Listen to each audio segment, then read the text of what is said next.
高田くん、俺らもうついてるよ。一人で何してんの？悪い悪い。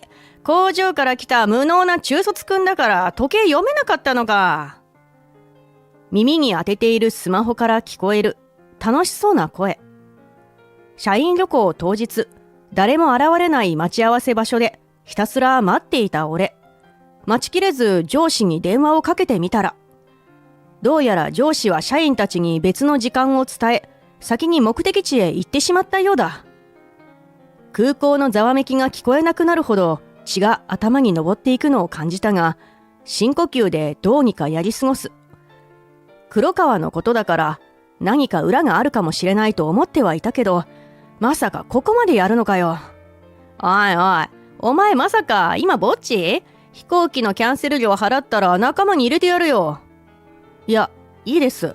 あなたたち明日にはクビなので。直後上司は自分の行動を大いに後悔することになるのだった。俺は高田祐希、メーカー勤めの40歳だ。中学卒業から工場勤務だったが、半年ほど前から本社勤務になった。高校に行かず就職したのには訳がある。俺が小さい頃、父親が突然病死した。弟はまだ赤ん坊だった。母親は必死に働きに働いて家計を維持していたが、裕福には程遠い生活。でも家族3人で幸せだった。とはいえ、そんな無理を重ねた生活は長続きせず、俺が中学3年になる頃に母親は体を壊してしまった。そこで俺が高校を受験し進学となると、バイトしたとしても一気に生活がきつくなる。せめて弟だけでも高校、本人が願うなら大学まで行かせてやりたい。少しでも母親の支えになりたい。そんな思いで俺は高校には行かず就職を希望した。もちろん母親は猛反対していたけど、何度も向き合って話し合いを重ねるうちに俺の決意を分かってくれた。そして縁あって今のメーカー会社の工場に就職。当たり前だけど周りはみんな大人だらけで、新入社員を見渡しても15歳なんて俺だけだった。高卒の同期すら大人に見えたっけ。そんな環境で俺は15歳だから中卒だから仕方ないねなんて思われないようになろうと決意した。まずは教えてもらったことはメモを取って、休憩時間や帰宅後に整理して再確認。仕事の前後でエア作業で復習して、同じことを何度も教えてもらわなくていいようにした。そしてちょっとでも疑問に思ったことはどんどん質問することにした。みんな優しくてどんどん教えてくれたし、わかることが増えると仕事が楽しくなったし、新しい仕事もやってみたくなった。そりゃ失敗することもたくさんあったけど、毎回振り返りをして二度と同じミスをしないように対策を練って先輩に確認してもらった。仕事の手順もコツも反省も改善策も全部ノートに書き出してたから、俺に新人の後輩がついた時には役に立ったな。社会人としての基本的な知識や専門的な知識があまりないと気づいてからは、休日に図書館に行って本を読んで勉強もした。これもわからないことは先輩に聞いた。腹を抱えて笑われたこともあったけど、あの時笑われておいてよかったなぁと今になって思う。あとは他の社員との交流、これを大事にした。話の上手い人が多くて面白かっただけかもしれないけど、俺の興味を引く話題が多くて、この前聞いたあれ、俺もやってみたいです。教えてください。って飛びついていって喜んでもらうことも多かった。そのうち社員の趣味の集まりとか、食事会に呼んでもらう機会も増えていった。工場にいた頃は、仕事でもプライベートでも、みんなには本当に可愛がってもらったと思う。40になった俺は、辞令を受けて本社に異動になった。25年前の工場ですら、中卒社員は俺だけだったし、本社に中卒社員がいるとは思えない。もういい年ではあるけど、部署には40人いるし、何か言ってくる奴がいたら嫌だなぁ、と少し気にしてはいたけど、思っていたより誰にも何も言われず、新しい仕事に新鮮な気持ちで取り組むことができていた。あいつが現れるまでは。俺が移動してきて1ヶ月くらい経った頃、元いた部長が入院して長期休暇を取ることになって、別の部署から代理の人がやってきた。いわゆる部長代理ってやつだ。新しい上司になった黒川明は、教科書に載りそうなレベルのお坊ちゃんだった。家は裕福で、幼稚園から高校まで名門私立。大学は日本最高峰の国立に通い、新卒から本社の花形部署に勤めてきた。まさにエリート街道まっしぐらなやつだ。なんでそんなこと知ってるかって？誰も聞いてないのに、大きな声でベラベラ自慢して喋りまくっているから、耳に入ってくるだけだ。そいつは赴任した初日、デスクで作業をしていた俺に声をかけてきた。高田くん、中卒なんだって？ここは本社なのに、なんでお前みたいなエフラン以下がいるんだ？あ、もしかしてコネ？マジ？その年で誰かのコネ使って本社来ちゃったの？いや、気持ちはわかるよ。人生で1回ぐらい本社で働いてみたかったんだよな。でもさすがにエフランに本社は場違いだろ。お前の世話する周りの迷惑考えたのか？マジないわ。お前が今やってる仕事、どうせ無駄だろうからもうやんなくていいよ。エフランで無能のお前でもできそうな仕事持ってきたからあげるから、こっちやっといてな。そう言って、俺のパソコンを閉じさせたその上に雑巾やたわし、洗剤の箱をドカッと置いて去っていった。どう見ても水回りのお掃除道具だ。さっと周りを見渡したが、誰とも目が合わずそらされる。そうか、そういうことかよ。俺は掃除道具をつかむと給湯室へ向かった。高田さん、大丈夫ですか？掃除を始めてすぐ声をかけてくれた女性がいた。本社に来た俺に仕事を教えてくれていた遠山かなだ。黒川さん、別の部署で課長なさってた時にお世話になったことがあるんです。全然変わってなくてびっくりしちゃいました。私も女は低能とか高卒は使えないとか言われたことありますし、黒川さんが原因で何人か休職した人がいるのも聞いてます。高田さん、絶対負けないでくださいね。私は高田さんがどんなに努力してきたか知ってるつもりですから。そう言って彼女は戻っていった。俺のことをちゃんと見てくれている人がいる。そう思うと、シンクを洗う手にも力が入った。掃除を終えると、デスクで黒川が待ち構えていた。やっぱ中卒は頭も効率も悪いね。お前みたいのがやってる努力って無駄って言うんだぜ。それにお前ずっと工場だったんだよな。頭使わなくてもできる仕事しかしてきてないんだから、いよいよ本当に無能確定だな。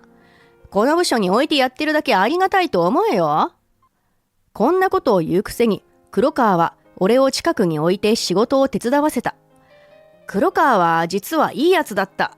なんて裏話は全然なくて、ただ俺がいびるのに最適だっただけなんだと思う。口を開けば自慢か、責任をなすりつけるか、誰かを見下し、馬鹿にして笑うかだった。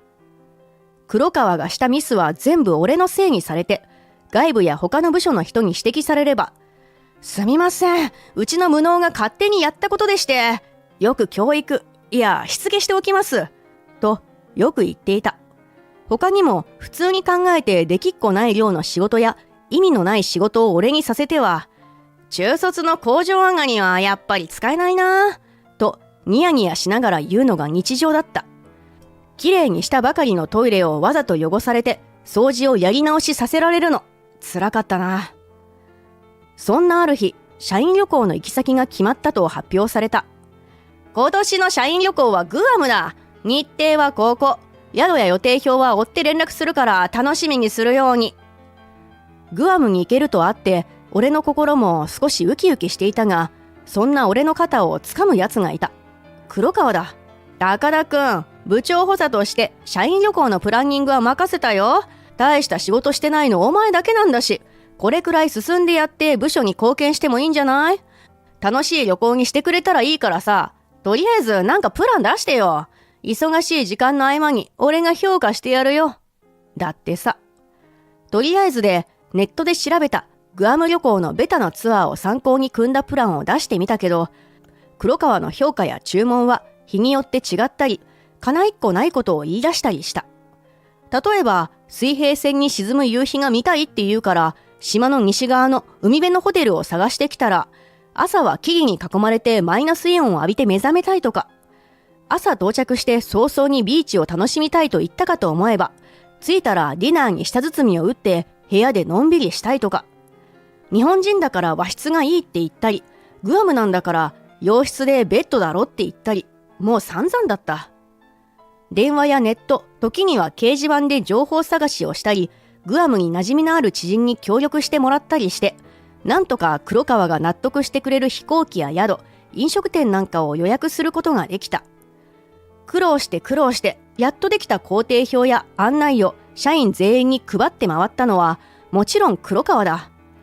今回のグアムは期待してろよ。最高のプランを俺が一から作ったんだ。という大声付き。全部作ったの俺なんだけどな。後から事情を察していた人たちがこそっとねぎらってくれたのが心に染みた。声をかけてくれた人の中にはもちろん遠山かなもいた。迎えた社員旅行当日、俺は自分の作った工程表にのっとって空港でみんなを待っていた。今日は着いたら一泳ぎしてディナーの予定だ。まだ見ぬ海の青さに心躍らせていたが、待っても誰も来ない。ついに搭乗まで1時間を切って不安になった俺は遠山かなに電話を入れたが全く出ない。なので仕方なく黒川に電話を入れた。もしもし？ああ、高田？電話に出た黒川はやけに上機嫌だった。どうして？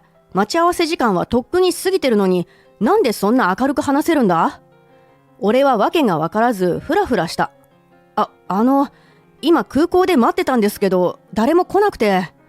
すると黒川はとんでもないことを言い出した。誰も来ない？お前何言ってんの？俺らもう着いてるよ。どういうことですか？グアムに決まってるだろ。飛行機は朝の便に変更になったって俺はちゃんと言ったし、新しい工程表も配っただろ。工場上がりで何も考えてこなかった無能くんはそんなことも覚えてられないのか？もしかして誰からも教えてもらってなかったのか？まあそれだけ。お前と旅行に行きたいやつなんていないってことだから仕方ないな。そんな話は聞いていないしもらっていないし、そもそも今回の社員旅行のプランを作ったのは全て俺だ。そして俺は旅行までの数日間、黒川の理不尽な命令で部署の外に出されたり、ずっと黒川が張り付いてきて嫌味を言われる日々を過ごしていた。すべてこのためだったのか。黒川の笑い混じりの言葉に頭が真っ白になっていく。社員40人分の予約、まだキャンセルしてなかったの？お前本当に無能だな。社員旅行はみんなの積立金から出てるのに、そんな無駄遣いすんなよ。わけがわからない。ここまで下劣なことをする奴のもとで働いていたのか。なんでこんなことするんですか？あんな無茶な予約させて、今日だってずっと待ってたんですよ。お前の事情なんて知らねえよ。今から全員分のキャンセル料お前が払って、一人で飛行機乗ってこっちまで来たら、社員旅行に入れてやってもいいぜ。新しい工程表には、お前の席も人数も入ってないから、全部自腹な。お前が積み立ててきた分は、俺たちが有意義に使っとくよ。大量のキャンセルの罰金としては甘いぐらいじゃないか？怒りのあまり言葉の出ない俺に、なおも黒川は畳みかける。そうだ。遠山だったっけ？高卒女。次の便で遅れてくる高田と合流してから来るようにって言って置いてきたから、グアムの空港で一人で待ってるぜ。なぜか遠山のスマホも財布も俺の荷物に紛れてたんだけど、これじゃ一人でこっちに来いとも言えないな。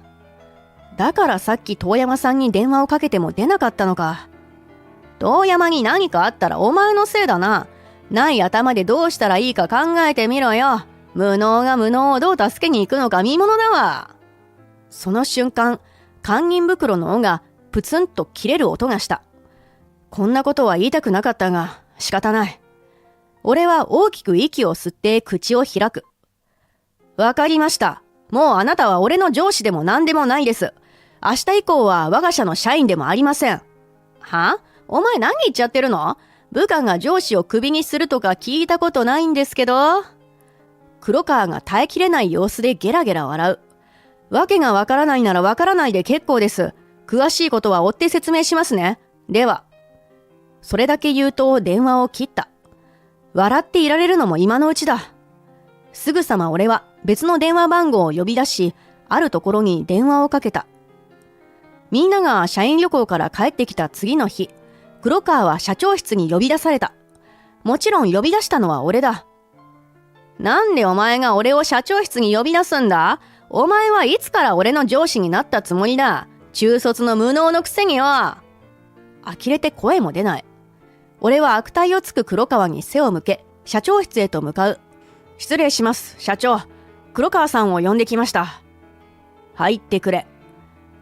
社長室に入ると、黒川の背筋はすっと伸び、先ほどの悪態が嘘のような柔和な表情を浮かべている。黒川部長代理、君は1ヶ月後をもってクビです。今日からその日までは社長室付けで働いてもらいます。社長、よろしいですね。黙ってうなずく社長を見て、目を向いた黒川が食ってかかる。社長、こいつ工場からコネで出てきただけの派遣で無能ですよ。こいつに解雇される言われはありません。むしろこいつを工場に戻すことを進言したいくらいです。本社に中卒は必要ありませんよ。明らかに俺を中卒の無能扱いして舐め腐った態度を取り続ける黒川に社長が口を開く。黙りなさい黒川くん。人事部長である高田くんの直々の事例が気に入らないのかね。だが文句を言う筋合いはないな。君はそれだけのことをしてきたんだから。は、人事？部長？高田が？あの中卒の高田が？実は俺は今日付で正式に人事部長に着任した。社長直々にオファーがあったのだが、今まで工場勤めが長かった俺は本社の様子を見たくて、しばらくは平社員で働かせてほしいとお願いして部署にいさせてもらっていたのだ。社員旅行に行くはずだったあの日、黒川との電話を切った俺はすぐに社長に電話して全てを話していた。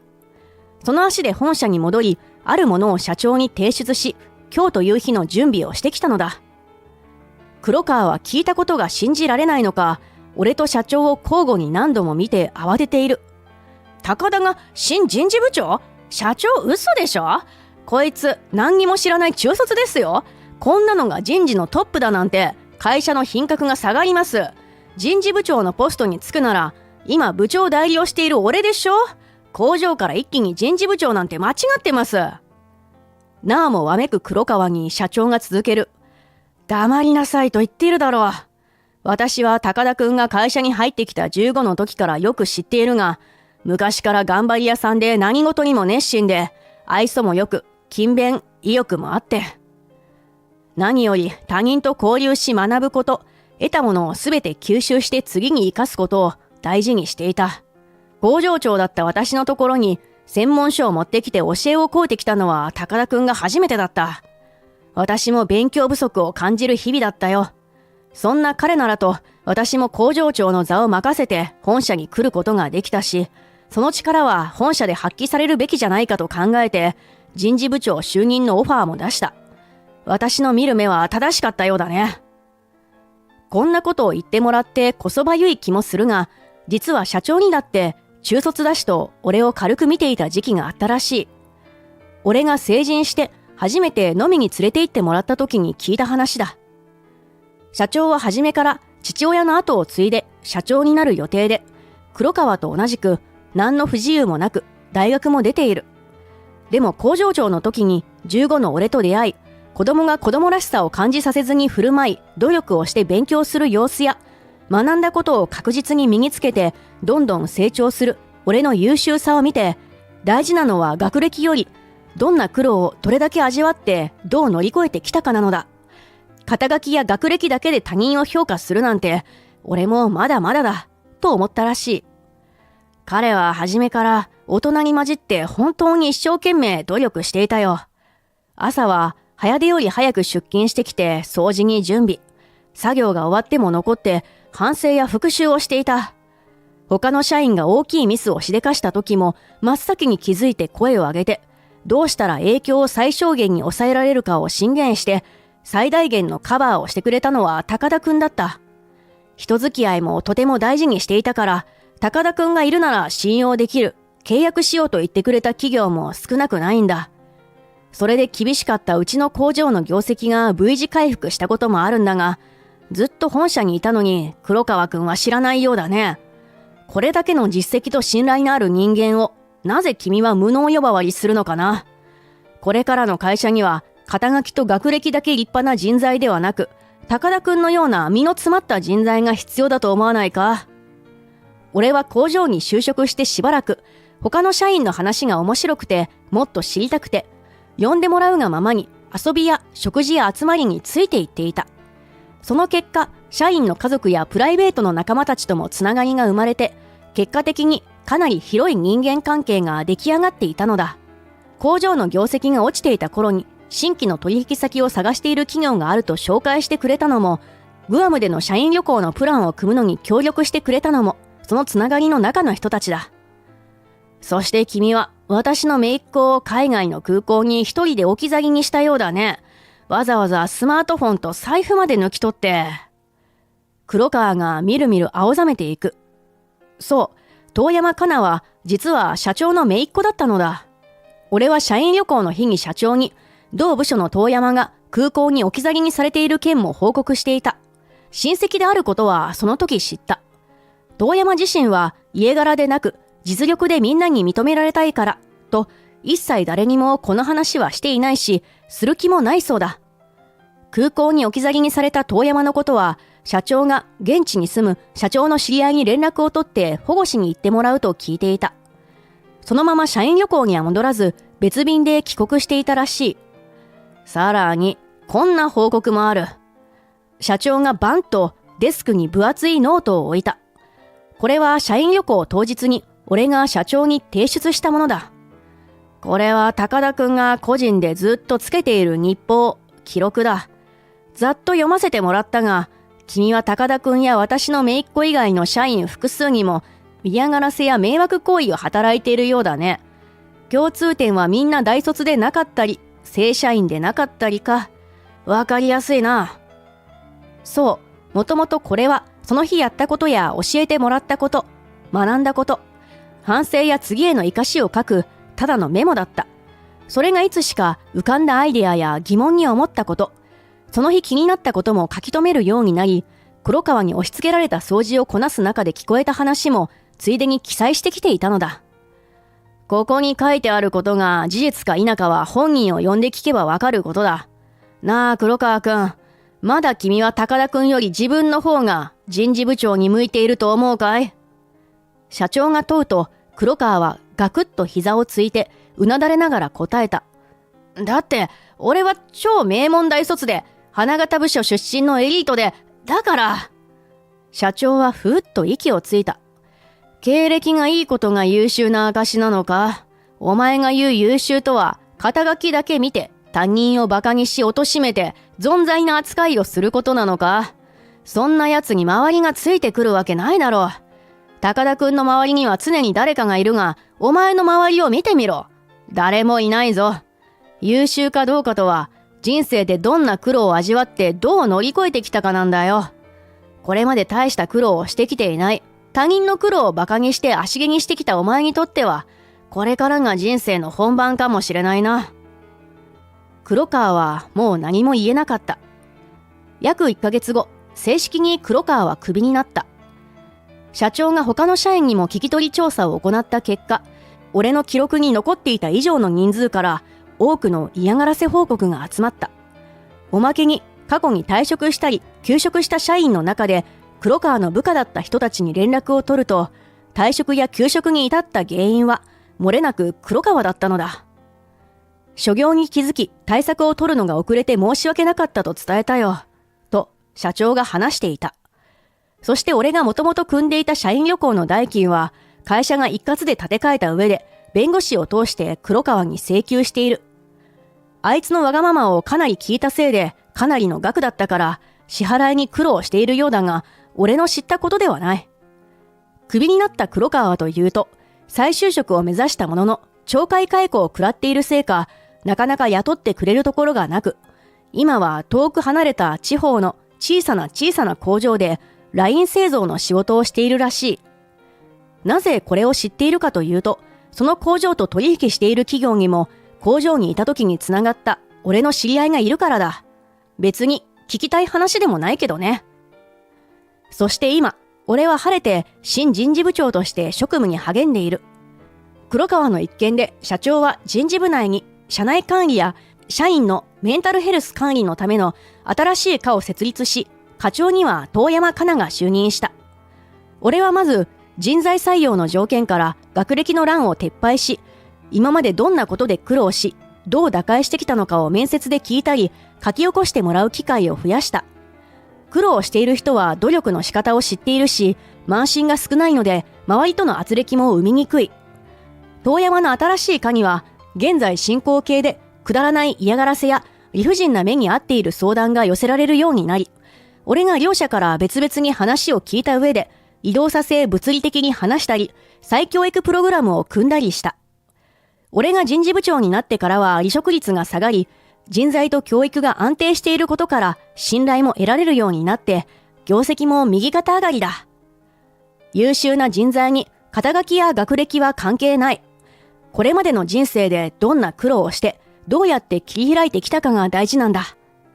俺たちはこれからも肩書きや学歴に慢心することなく、自ら道を切り開いていける人材の確保と育成に取り組んでいきたい。ご視聴ありがとうございました。下のチャンネル登録ボタンからチャンネル登録をお願いいたします。グッドボタンや動画の感想コメントもお待ちしています。それではまた次の動画でお会いしましょう。